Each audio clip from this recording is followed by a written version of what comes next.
Division I state championship. Palo Alto won the first set 25-17. In the second set, Marymount led 14-10 and 16-12.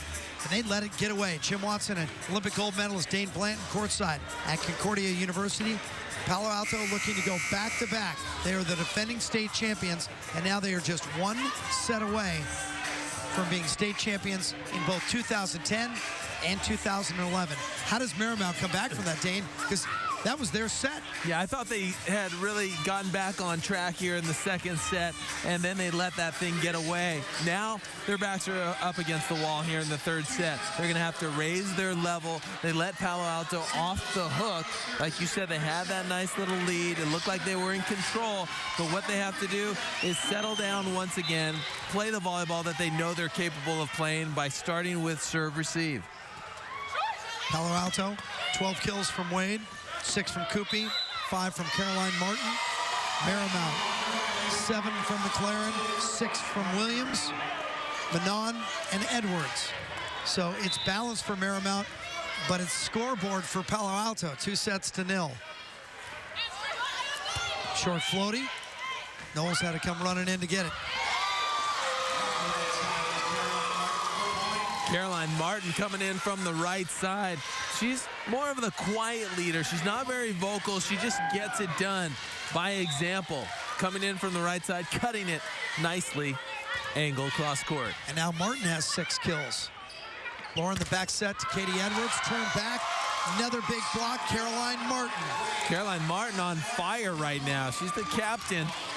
She was a little boisterous after that one, and then look, she calms herself back down. Right. And says, oh, that's right, I'm an introvert. Right. I'm the quiet leader. Moy McLaren trying to take some frustration out, but it was untouched and out of bounds. Marymount just can't get anything going. They had a little bit of a run there to start the second set. Dave Wynn says this could be a short night.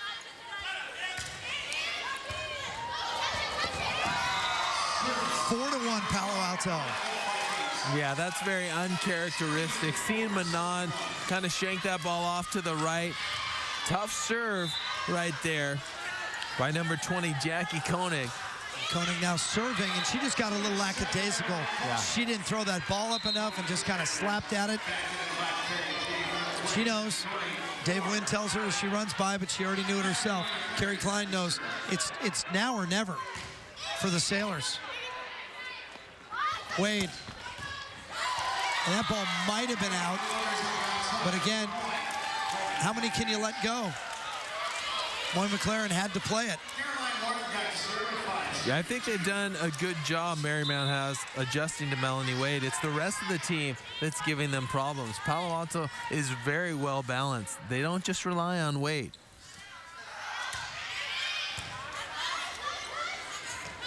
Back row attack, Moy McLaren. Martin gonna dig another one. Now they go cross court away from her. Katie Edwards once again, right side. She's been playing solid from start to finish. It just needs to start to spread to everyone else on that Marymount team. And Katie Edwards loved running that X, that slide where she cuts off the back of the setter and hits that on a run. Just like that for Wade. That's the play right there. Yeah. The biggies like that because they get to extend those legs. That all started with Shelby Knowles, the libero in the backcourt. A tough serve coming right at her, and she passes it to perfection. Wade now with 13 kills in the semifinals against Menlo Atherton. And remember, that was a 3-and-out. Wade had 18 kills and 5 blocks in a 3-set match. You can do the math in your head, right? 18 kills, 3 sets. It's 6 kills a set and almost 2 blocks. And that was at the gym at Palo Alto. And they're unbelievable at home. At home, over the last 2 seasons, this team was 76-4. And they play some great teams in their home barn. Becca Raffle and Kimmy Whitson up on the block on the outside right there. Timing is perfect. They jump, they're synchronized, and they get the block. Marymount making some substitutions. Kathleen Harris is coming into the game in the back row, trying to mix things up a little bit. They are running out of rope. Boy McLaren had to come all the way in and slid on her hands. And again, Kimmy Whitson leaves it short. Twice she has done that, both times from off the net, and both times she left it short. Yeah, she's just trying to be a little bit too aggressive, trying to throw it down with a sharp trajectory. She has to loop it a little bit deeper in the court. But I do it more on a play like that, and I know that sometimes they read it that way, but you have options. You can go left, right, or middle. Yeah, I completely agree. That was the opportune time to do it. And it's pretty tough when you're 5 feet off the net. But that's the thing, when the ball is passed close, most of the blockers are expecting it a little bit more. Wade, right into the block. Williams was there. And Manon. And Palo's going to call a timeout now, protecting a 1-point lead in the third set. Palo Alto leads 2-0. There you see Melanie Wade getting blocked again. Marymount's made some great adjustments on her, and they've had a lot of success. It's just the other players that are giving Marymount some headaches. Marymount still hasn't played, I don't believe, to their potential, and it's been a long season. They just started to get there, I don't know, for about 10 points there in the second set, and then they lost it again. I don't want to use the word disinterested, but they just don't seem like they're all there tonight. That they're engaged in this, where Palo Alto, everybody's talking to each other. They're all looking at one another's eyes. They're reacting to one another. They're reading and feeling one another. It's just, there's a contrast between the approaches of these two teams, and it's obvious. Well, I think it's that experience. Palo Alto, a lot of the players have already been there, and the players that haven't know the other ones have, and they're just following their lead. That's a good point. Whereas Marymount, they don't have that experience of being at this level. You know, their coach has been there 5 times, but can she pull them up? And they have been somewhat shell-shocked is what we've seen. Yeah, the school, Marymount, has actually appeared in 6 state finals, and they've won every time. They're 6-0 in state finals, but it dates back 91, 2000, 2001, 2002, 2003. They won 4 in a row. The latest was in 2006. None of these players were on campus.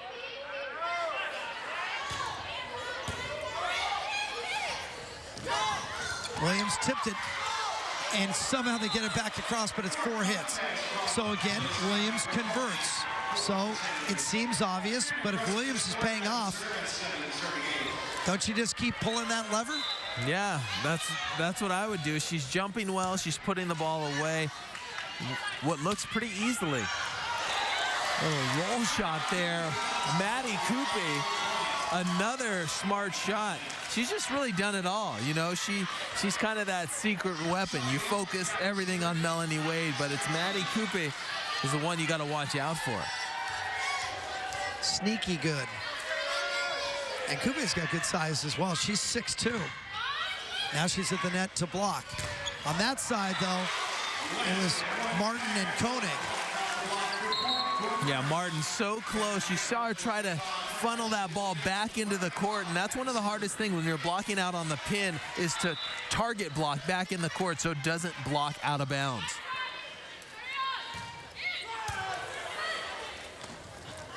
Back set to the back row, Wade. Confusion all over the place for Marymount. Remember, they've got a few new players on the court. So some people playing out of position. And Manon gets a break there on the roll over the tape. Yeah, Manon, you'll take whatever you can get right there. Wasn't pretty, but it just trickled over the net for the kill. Carly Wagenbach is setting right now for Marymount. Koenig. There's Wagenbach with the dig. There's Coupe off the block. Maddie Coupe. She's actually the team's leading hitter. Yeah. In terms of hitting percentage, of course, it's Wade who averages many more kills per game. But I think it's because she doesn't get as many arm swings, as many attempts, and she makes the most of those. And she gets an ace from the service line. She's definitely capitalizing.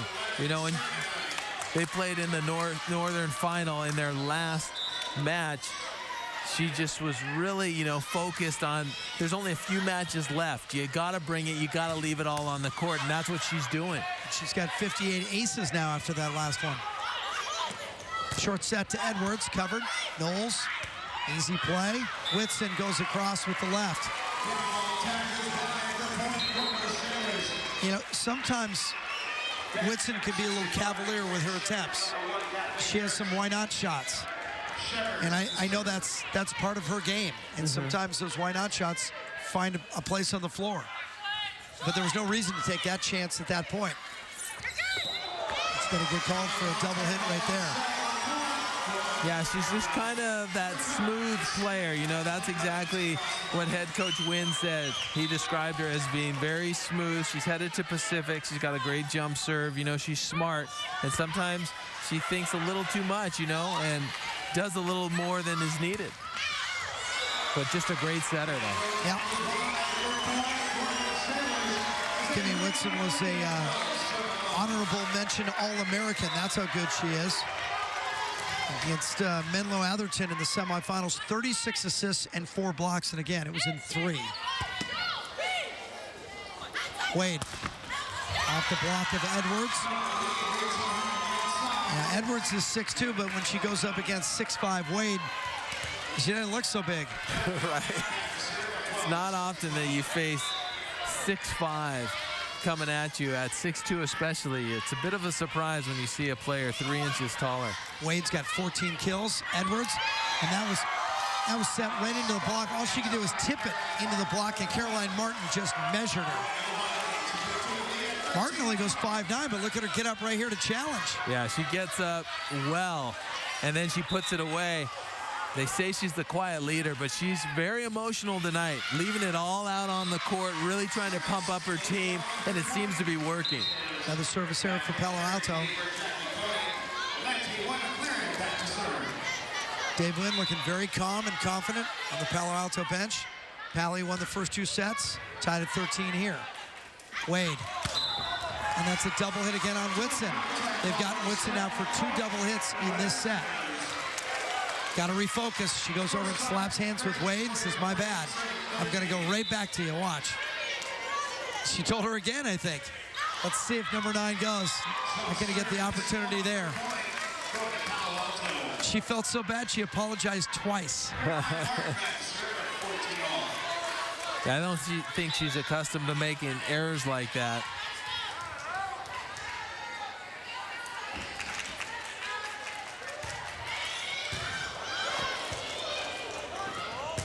Manon.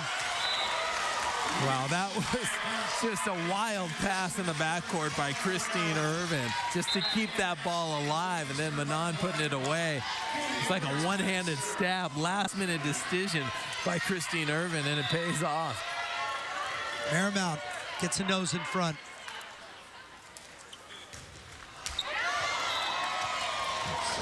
Gives it way back. Yeah, a couple of crucial service errors. We saw that when they had the lead at 14, and now we see it again. Manon now leads Marymount with 9 kills. It was McLaren was 7 for so long, but we haven't even heard from her in a while. They've gone away from McLaren.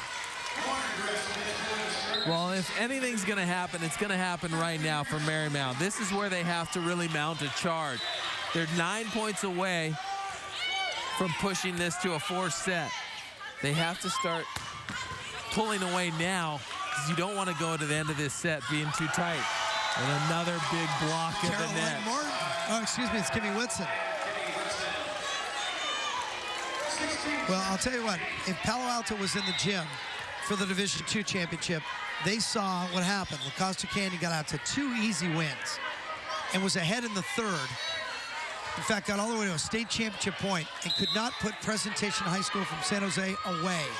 And what happened? Presentation clawed back, won the 3rd, dominated, won the 4th easily, and then won 15-9 in the 5th. So they stole the championship right back from La Costa Canyon. Now Palo Alto, with a huge mental error, they're out of rotation. And they're going to get penalized a point for it. Wow, that was interesting. Out of rotation, ends up being Marymount's serve, and they lose the point. Coach Wynn is up trying to figure it out. Well, he's got his clipboard in his hand, and I'm sure he's got all his rotations. And he's either applauding the effort or saying, I got it right here. We were in rotation. But normally isn't that normally brought to the officials' attention by the opposite bench? Don't they notice that and tend to speak up a little bit? Yeah, you want to clue the ref into it. Yeah. And see, all of a sudden now Palo Alto has lost it. They got a little lackadaisical. They took a few chances, got a little bit cute. And I'm telling you, you're playing with fire. You let Marymount back in, then all they have to do is win the fourth set, and it's all even again. So many service errors in the clutch right now for Marymount, just letting Palo Alto off the hook. And this is not the time to do it. This is their last stand. If Marymount doesn't make a stand now, Palo Alto will be state champions. It's the same situation we had in the D2 championship. Palo Alto up 2 and only 8 points away from a sweep and a state title. Williams off the hands, back set. Caroline Martin really starting to step up her game. Only 5'9", but she plays so much bigger than that. She's got a great leaping ability. She gets up. Look at that. Look at the service errors. 11 service errors by Marymount and now 6 for Palo Alto. Wow. Okay, that's not going to get it done. You got to keep the ball in the court. This is state final, man. We're talking about the #1 team in California in Marymount, the #12 team in Palo Alto. It's the most important match of your lives. They're just being a little bit too aggressive. Service errors. Wagenbach. And there's Koopy. How quick was that? Quick arm, quick explosion. That set, not necessarily very high, but Coupe comes in and explodes, just sizzling it right in the middle, between the middle blocker and that outside hitter. And Coupe's up to 10 kills, so you have Wade with 14, Coupe with 10, and Martin's got 8. And Edwards picks up another. Oh, that ball was in. I hate to say it, but that ball was in by 6 inches. That ball wasn't close to being out. Yeah, that's tough. I don't know how you missed that one. I can't see it on that replay. And then a service error by Palo Alto. All right, so it evens out, no blood. It's like when a soccer team plays the ball out of bounds because they know it really shouldn't be their possession. 20-20. We're all good now. We're all level. Everybody leave it behind.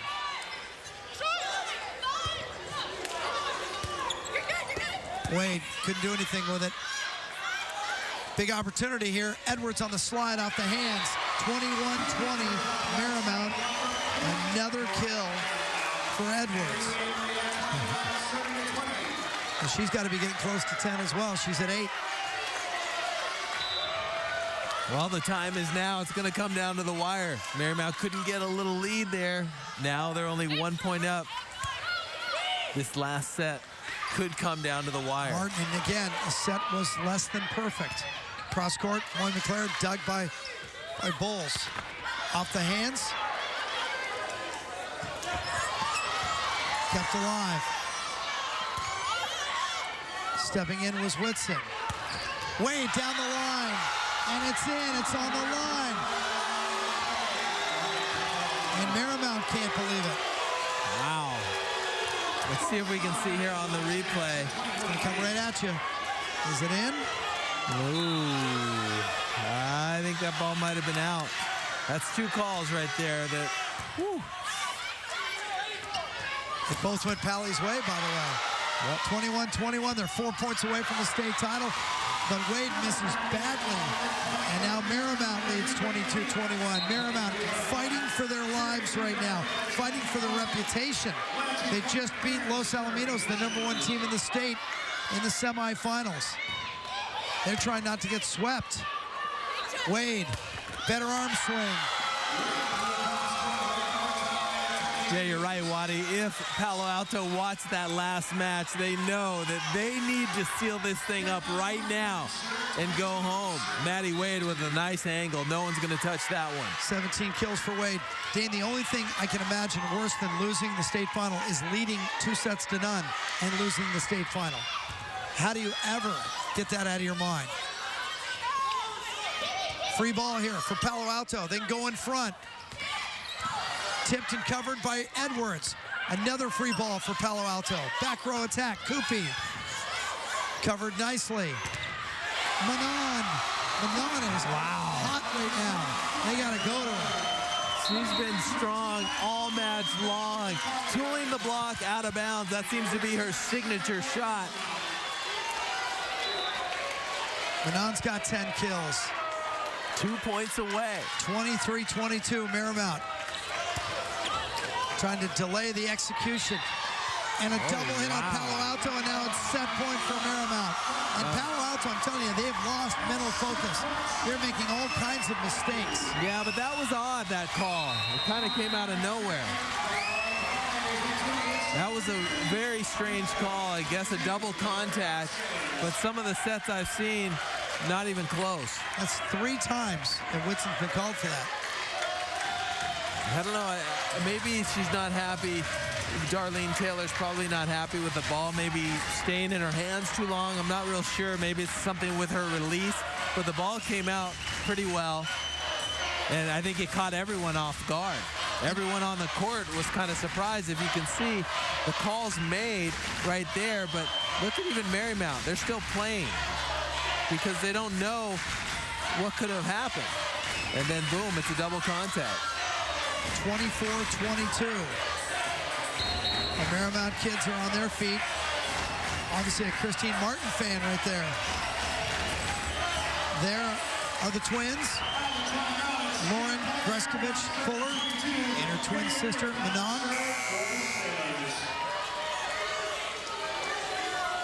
A lot of pressure now on Kimmy Whitson, the setter for Palo Alto. Got to tighten things up here. Set point. Pally must convert. Coop. Blocked by Williams. Williams started celebrating that play before it was over, but it ends seconds later. Marymount survives. We go to 4. Palo Alto, you were warned.